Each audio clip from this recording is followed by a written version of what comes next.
So what's going on in this world? Big table. Save your money, small-time Bills crime syndicate. Oh, hey, the gift that keeps on giving. Kyrie Irving talking about clutch shots. Remember, Kyrie was like, hey, I used to play with this guy named LeBron. He choked in the clutch. It's great to play with a guy like Kevin Durant. So, early in the year, they're playing Charlotte. And Kevin Durant gets an opportunity. Like, yo, Kai, you believed in me. Let me show you. Clang, clang, lost. That's a All right, direct so Kyrie Irving's faith wanes a little bit.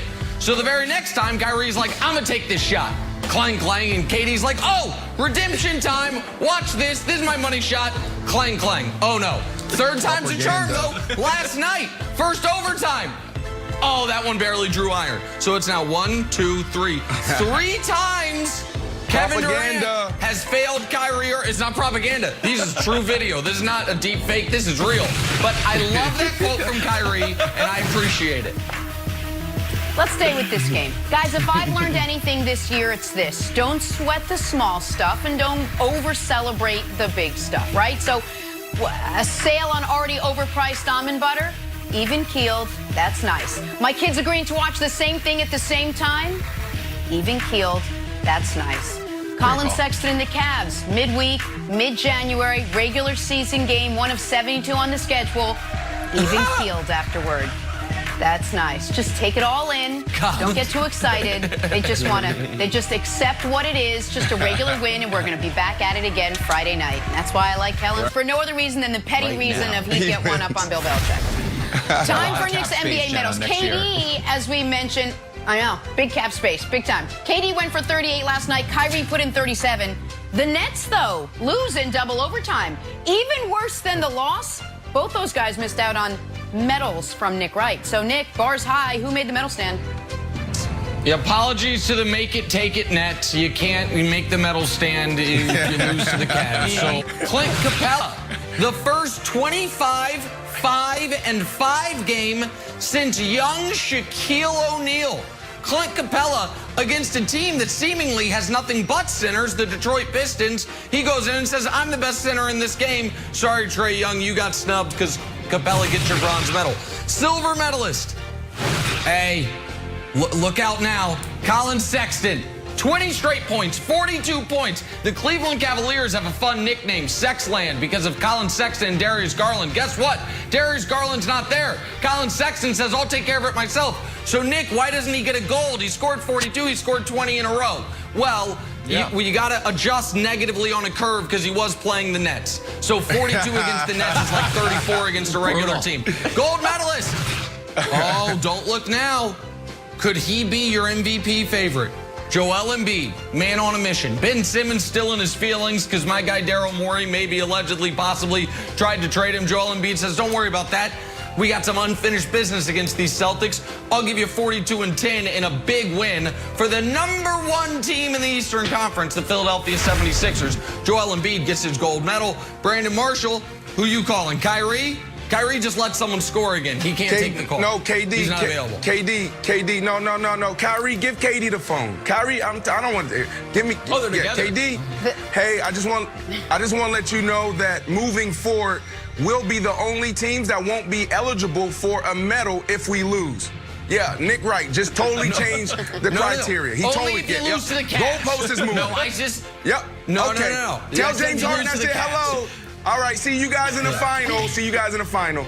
The joke's on us because he's probably actually talking to him right now. Wilds, though, that's who made it. Tell us who missed it.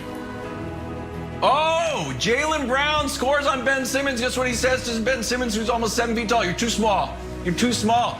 Tier alert. Jaylen Brown scoring 26 points a game, averaging 26, also scored 26. So it's a nice combination there. Scoring more than Anthony Davis, more than Kawhi, more than James Harden for the time being, since he's putting up those duds in Houston. More than Trae Young, he is a pure scorer. So start not only the Jaylen Brown All-Star alert, move him up the tiers, Nick. I don't know when you're getting the tier committee I'm glad together, you mentioned the Jaylen tiers. Brown, Remember, skyrocketing up here. Wednesday, January 27th, 8 a.m. Eastern. That's when the new tiers get released. Us would definitely take a win over all those, just great stats. Those sound incredible for a first game out for a few great teammates, just first time touching the floor. But like I said, we're we're not so much consumed about what we can do. You know, we're more or less responsible for, you know, like I said, putting these pieces together and making it work. And offensively, it clearly wasn't enough tonight. You know, we still needed to get stops on the other end. So that's going to be the tale of our season, is how committed are we to that end of the floor. Kyrie Irving with his glass half full. But, Nick, how worrisome was this Nets loss last night? Listen, I don't want to read too much into it. Everyone who watches the NBA knows you can't stop Colin Sexton. You can only hope to contain him. And the Nets did a pretty decent job containing him for the better part of 3.5 quarters. And then he scored 20 consecutive points. And you end up the rare blown out in overtime scenario because you allowed, what was it, 36 points in the 2 overtimes. Those were 5-minute quarters, 36 points in 10 minutes. Probably not great. 60 points allowed total in the fourth quarter in the overtimes. That's really not great. But I have 2 numbers for you. Both of them are concerning. Well, good. More numbers. And they are almost identical. Yeah. 147. That's the number of points the Nets allowed. But 148 is the number that actually should really concern my buddy Brandon Marshall. Because Brandon Marshall is not as worried about the defense as me. So let's not even focus on the abysmal defensive performance. Let's instead focus on the 148. That's the number of minutes Kevin Durant, Kyrie Irving, and James Harden all just played. You know why? Because the old bench mob Nets now play for other people. And you're now in a position where you're like, oh my God, we got these 3 stars. We got Joe Harris, who's really good. And then we have nobody. And then we're like, Chris Chiozza, should we have him play? What about, is it Bruce? Is it Brett? What's the Brown? Who is it? I think Steve Nash just met him. Does he So need now to play? you believe in load management? Jeff Green. Well, Brandon, so here's the thing. I don't believe in starving myself for a week. I also don't believe in eating 38 Big Macs in a day. There is something of a happy medium. And so, no, I'm not a big fan of load management, but I also think having these 3 guys play 50 minutes each, probably not the ideal scenario for the team in mid-February. That may be a little much. But I don't know. It may be a little much, but I get it. You had to keep Kyrie out there to get the defensive stops. But on the other end, you're asking Bud to make Giannis play more than 30 minutes a game. So that's all I heard last year. 30 we want to see Giannis play more and more. Right. So what do you want? Correct.